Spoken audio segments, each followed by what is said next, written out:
Hi, I'm Paula Gloria, and I welcome you to this show. This is a show that I've been really preparing myself for. I've been anticipating it a lot, with a lot of gratitude, a lot of fear, a lot of appreciation that Michael Ellner, who's had experience that I've so admired with people who are really suffering from diseases that society considers incurable. I first got to know him almost 10 years ago with HEAL, Health Education AIDS Liaison. I had become familiar with the HIV virus not being what the media was saying it was, and intellectually from reading books, I had a certain understanding, but when I actually met Michael and that he was working with people who were both suffering from misinformation and then recovering because of good information, I became very heartened.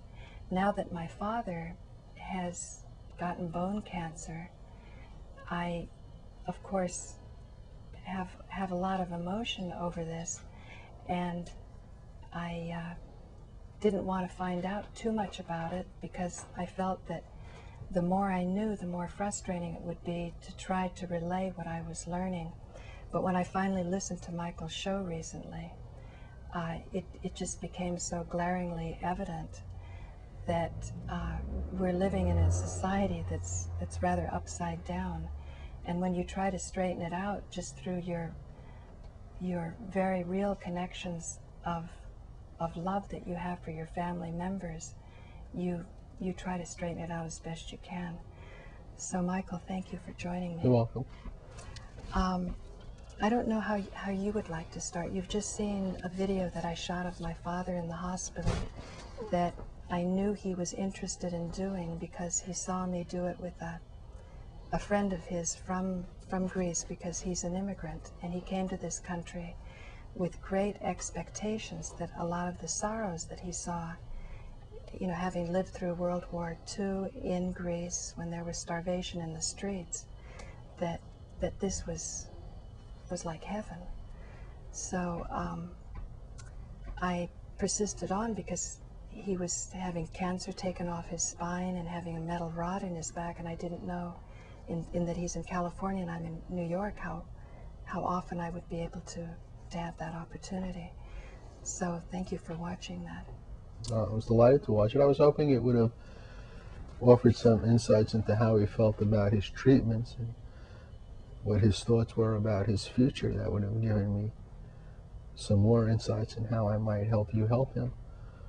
But just in terms of helping people who take a very strong conventional approach, it's based on trust. Right. And very often that trust isn't warranted. And perhaps your father would recognize it in something that doesn't relate to him personally. But the biggest story this year on cancer was the acknowledgement of a 20% reduction in breast cancer in women. This is because a very popular medical approach had been abandoned. And when women stopped using HRT, hormone replacement therapy, when that fell from grace, all the big medical experts defended it vigorously. However, the result was indisputable, a 20% drop in breast cancer, which, if you really think about it, suggests that 20% of women's breast cancer was caused by medical treatment from following and trusting in a doctor. Now, in certain situations, I'm very clear that doctors are life-saving, that they provide a vital function. But usually that is emergency medicine, trauma medicine. In this situation with cancer, based on 25 years of personal experience as someone who's counseled people with cancer and somebody who's studied what they do, I would say that your doctor or oncologist is probably the most dangerous person on your team. And they don't even know it, do they? I mean, they're not malicious people. The oncologist has been trained in a certain way. There is certainly a valid question. Are they simply dishonest? I would say no. But this is a question of their competency. And quite clearly, anyone who listens to them, they don't tell you they're going to save your life. No. They will tell you that the cancer is untreatable, that nothing can be done. They're doing the best they can. And you think that's not true, and they know that's not true? I mean, I don't think they want to know it's not true. They don't want to know. It's part of self-hypnosis. They don't want to know because... Well, it would destroy everything they do. You know, how do you continue doing something in good conscience if you know it's destructive? But if you ignore it continuously, and it's not a conscious ignoring it, Right. It's just the way the mind and brain work.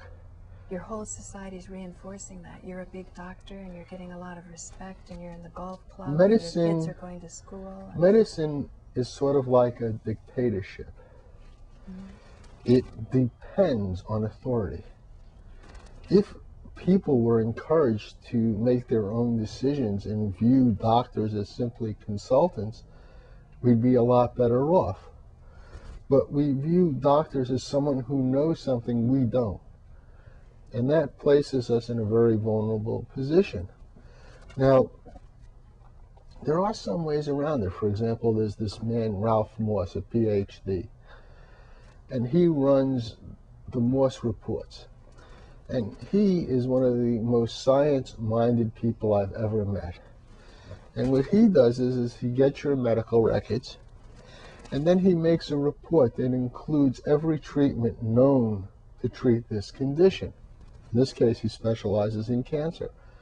So if you said bone cancer, he would give you a thorough dossier on all the approaches, but he includes in all of his approaches alternatives.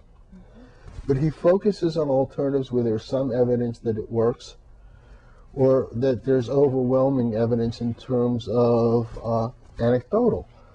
Now, many people put their faith in scientific research, but if you read the science journals in the last decade, you will find it's filled with corruption, it's filled with conflict of interest, and it's filled with very, very sloppy research.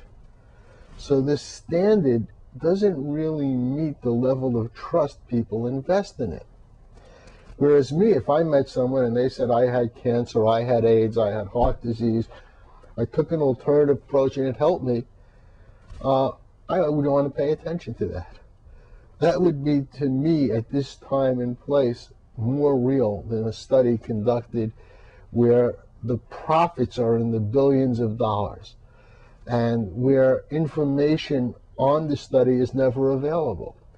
You cannot get information on government studies. It's concealed. You certainly can't get information on private studies. The laws actually protect the researchers. So it's just the nature of who pays the bills for electing our elected officials.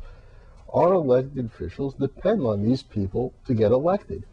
We do not have the funds or resources to do that. So when these people put pressure on them and say, this is the science, this is the evidence, they construct laws that protect them. So you have a lot of things where the law doesn't protect the public, but doesn't even allow the public to make informed decisions, and that's the status quo. So it's very hard to make an informed decision. I mean, you want to trust an authority because you haven't taken the time to study. When I say you, one that is searching for this knowledge knows that they haven't taken as their profession medicine. They haven't read, they haven't studied. So when they have a need for medical advice, they want to go to somebody who has taken more time than they have, and they're more competent. You know, there are many, many reasons to consider the allopathic practice of medicine as absolutely dangerous to our health. What is allopathic? Well, it's the idea of identifying a single cause and treating a single cause. Is it a one bug approach in terms of infectious disease? one pill for every ill, but it's a type of medicine that doesn't involve building up the host, building up the patient. It involves destroying the pathogen. It involves, the invader. yeah, The invader. it involves a very warlike approach. This is no way to restore health. Right. It's counterindicated. And again, they're experts when they're acting as plumbers and carpenters in an emergency room. Right. If I was stabbed or shot or in a car accident, I'd want an ambulance. Right. But if I was dealing with any kind of chronic or degenerative disease, I'd avoid them at all costs. You could not drag me into a hospital at gunpoint in those situations. I would not go. I would view everything they offer as making things worse. You know, years ago when I first met you and you were saying some of these things, I became frightened because I thought you were a little bit unbalanced. I thought that these were such extreme things to say for institutions that I grew up respecting and trusting, you know? So now, yes? Well, you know, it seems to me your dad probably put some faith in Social Security. Many people did. But as this generation is nearing retirement, they see there's nothing there and it was a false promise. There are many things that we put our hopes into. One of the most frightening things to me, and I've kind of been quoted around the world, is just how everything is backwards and upside down. Doctors destroy health, lawyers destroy justice, scientists destroy truth, universities destroy knowledge, governments destroy freedom, religions destroy spirituality. Every institution one trusts in, you see that it does the opposite of what you think its function is. So what's the message to Well, us? the message to us is wake up and pay attention. And then? Well, then I think change will happen automatically. That we'll see Very social chain reactions where people will say, no more! And that's all it takes to change things. And then you start drawing to you the knowledge that you need? It just sort of comes? Like this Richard Moss, the PhD you said, who had the dossier? Ralph Moss, yeah. Ralph Moss. Ralph Moss was I believe he ran public relations for Sloan Kettering. Oh, really? He was their top guy. And he was fascinated at defending this industry until he realized it was beyond defense. Really? And then he wrote some books that were very critical of the cancer industry. Really? And then he opened his mind to look at alternative therapies, and he began to document a handful of people. That was when I became aware of him. Was this on his own dime? Who paid for this? I believe he did. He paid for it. Yes. So he had saved enough money that he said, now I want to go follow what I feel is right? Yes. Well, what he wanted to feel that was right is he wanted to make an educated comparison. In the past, you discount all these things. You're told it's quackery. Right. But how many people, you see, and that's one of the biases. If it's anecdotal, we tend to dismiss it. Right. But as I said, if you have friends, neighbors, family members who did well, pay attention. Right. And in the same way, if you have, I had a first cousin who died horrifically of a cancer treatment. And at the time, he was very ill. He was married. He's a little bit older than I. And his parents and wife were very concerned that he was seeking advice from me. But he did seek advice from me. And he asked my opinion. And everybody was saying, don't tell him your opinion. Because you're going to shock him, upset him? Well, I didn't shock him and upset him. In fact, he was a science teacher and a gym teacher. He was a world-class athlete. But part of being a teacher, as a gym teacher in his high school system, you also had to fill in as a science teacher. So he was a credentialed science teacher. And anything we talked about, he didn't take on faith, he looked into. And when he started to suggest maybe he wouldn't take experimental treatments, the family got outraged that I was filling his mind with these insane ideas. And then finally, he just gave in. It was easier to live with his mother if he took the treatments. It was easier to live with his wife if he took the treatments. Not taking the treatments was disturbing them so much, it started to disturb him. He took the treatments for about 2.5 weeks and they killed him. And the doctors told his parents and wife, well, you know, this is a terrible thing, but he couldn't tolerate the treatment, as if it was his fault. And for many months, I had no contact with them. As far as I was concerned, they killed their loved one. I didn't want to blame them at a time when they were down and in pain, and I felt for them. But their refusal to take responsibility and investigate things and actually read the stuff that he was reading put him in a situation where he didn't make an informed choice. You mean he was doing the reading, Yeah. but he was living in a society and a family that was not doing the reading and didn't want to hear anything other than what the doctor was saying? Yes. So I would get phone calls. It's disgusting that you're confusing him at a time like this. Okay, Michael. But he didn't feel he was confused. Do you understand the interconnection he and I had? He was saying, you know, I came to you because I don't believe my doctor. I'm not sure what to do. What do you think? At least he was aware I had success. Not that I had success, but the people that I counseled, the Right. people that I studied had success. And that impressed him. He wasn't disturbed. It was only anecdotal.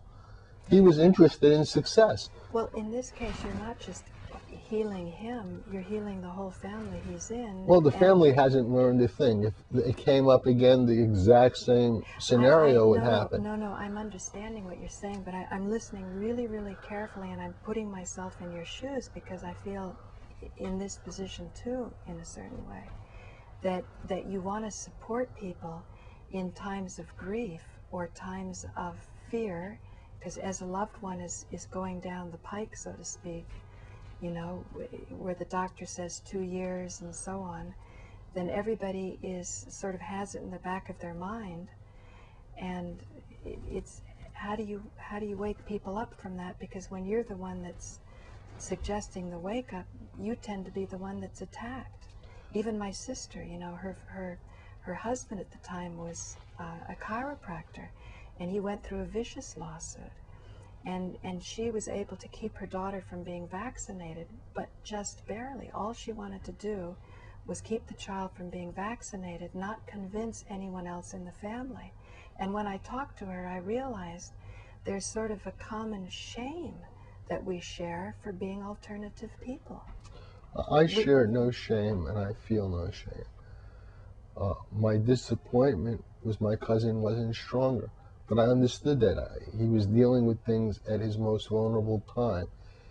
He had been tired, frustrated. There was no comfort at home. I think he gave up. Mm-hmm. I think that when he decided it was easier to go this way than fight everybody, he was making a statement. Right. And I don't judge him for that. I loved him dearly. I was deeply disturbed by his death. But I don't feel... Why were you deeply disturbed? Because I loved him and cared about him, and he was a young guy, and he was relatively vital, and Wow. I thought it was unnecessary. You were close. Yeah. So then, given that was the case, how did you feel about his family afterwards? I was deeply angry, but then I realized that I gotta accept them for who they are. Is that where the Buddhists would talk about compassion? I guess. Did you feel that ever? Yeah. For them to say that they're doing the best they can and they just can't get out of it? Not to be an enabler, you know? You know, in the beginning I wondered if I could do more, but I was satisfied I did everything I could. And I guess I reached a sense of taking the pain out of the experience when I realized ultimately my cousin made his own decision, and that's what he came for. Mm-hmm. He came for help in making a decision. He made a decision, so I felt I'd honor him by honoring that and just let it go. Right. You know, and if it came up again, I'd keep my mouth shut. I wouldn't go through it. Oh, really? Again, yeah. In fact, all of the people I advise come to me for advice. I've reached a point after 25 years of doing this where I'm not going to go to anyone. If you come to me and you want my opinion, I will give you my opinion. I will carefully evaluate everything you say, and I will share a wealth of experience. Okay, let me give you my case then. I'm coming to you under those circumstances, and I will take the flack of whatever, because I feel once I have more knowledge, I also have more responsibility. Then it's more to sort out. How do I make this knowledge something that's constructive and not something that's more alienating? You talk about this man who used to be a PR man for Sloan Kettering, and that he kept a dossier on different therapies. What have you learned about bone cancer? Because bone cancer is the side effect, and you corrected me the other day. You said the direct consequence of a lot of treatment. Would there be ways after you've gone down that path to correct? I'm sort of being misquoted, and if your father's going to watch this, I want to correct that. Yeah. If anybody watches it. I don't know if anyone can explain what causes cancer. And there's certainly enough evidence to suggest it's not simply being exposed to carcinogens. A common example would be there are many people who smoke 30 years, 2 packs a day, and never develop lung or cancer, lung issues or cancer. And then there are others who do. Right. Now, we come to say smoking causes cancer, but except in the people where it doesn't. To me, that's not a scientific way of looking at it. However, I would be the first to say that smoking is not good for you. It's a serious irritant. And if you are susceptible to cancer, it probably promotes it. That's very different than being a cause. And in our society, we're looking for a single cause. To me, it's a very complex issue. Right. But it generally happens when people's systems are otherwise overwhelmed. And by that I mean we have inner physicians. Every one of us, we're born with it. And our inner physician is there to restore balance and health. When that's not happening, we're overwhelmed. So there are many people with cancer their whole lives who never have the disease cancer, who never have any of the symptoms of cancer, never show any of the evidence of the disease cancer. Their body handles it. Their body processes it. When that breaks down, we begin to see a symptomatic disease. So when you say something caused my dad's cancer, I was correcting the euphemism side effects. Side effects is a very ugly euphemism. Right. It's the direct effect of the drug. True, it's unwanted, but it is direct effect of the drug. It's not some accidental thing that you can dismiss. This is what the drug is doing. Right. Now, if the drug has more beneficial parts to it than harmful, you might say it's worth whatever it is. But in my experience, I almost never see any evidence that that's the case. That, in other words, that the beneficial aspect of a drug outweighs the very serious consequences of using it. Right.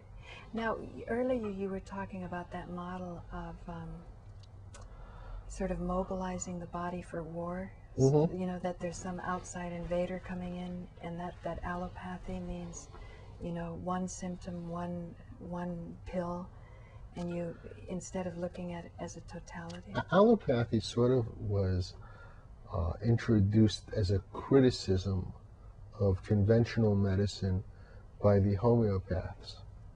And they were also trained physicians. Homeopath looked at treating disease with like and like. If you had something that created symptoms identical to a disease in a healthy person, their belief was it could be diluted in a way that would promote the body to heal itself. Right. Now, they were accusing the others of being allopaths because they were using completely toxic poisons to treat disease. So that's a little historic. Over the last 20 years, if you look up allopath in the dictionary, these swines changed the meaning, and it might say uses all approaches, as if it was from all. Yeah. That's completely a misrepresentation, but it's very hard to find an historic ideology of the word. Allopathy. So it means actually what? Allo. It doesn't mean Using different foreign not Oh, alike. I see. But In other words, they were treating a disease by giving you poisons. okay, in past civilizations, when people were more in balance with nature, it was more about being in harmony and using herbs or sounds was a way of restoring balance. And you wouldn't just restore it to the body, you'd restore it to the whole milieu, like you were talking about finding meaningful work, a reason for being alive, Well, the joy.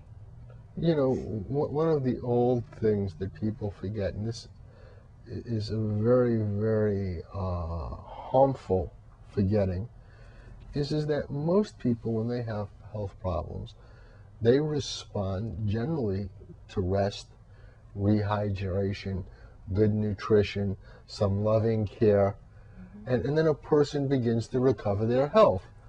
Today, the hospitals are a recipe for disaster. There is no peace.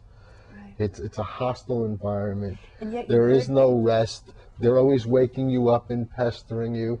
But you heard my dad was appreciating the Indians and the Filipinos and the people that he wasn't seeing in his Yes. usual part of town.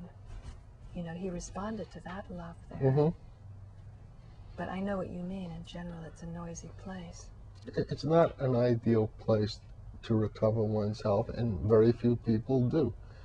And of course, there are serious dangers if you're in those situations. You're subject to life-threatening infections, Right. mixing up your medications and killed by accidental overdoses and toxic effects of drugs that weren't even intended for you. And I think it crushes people's spirits, and you need spirit to live and heal. Right.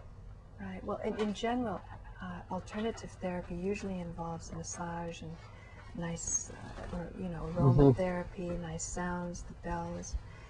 But I'm thinking you were talking about overwhelm. When the body feels overwhelmed, it goes into a certain, it can collapse. How did you say, where was it, the sequence?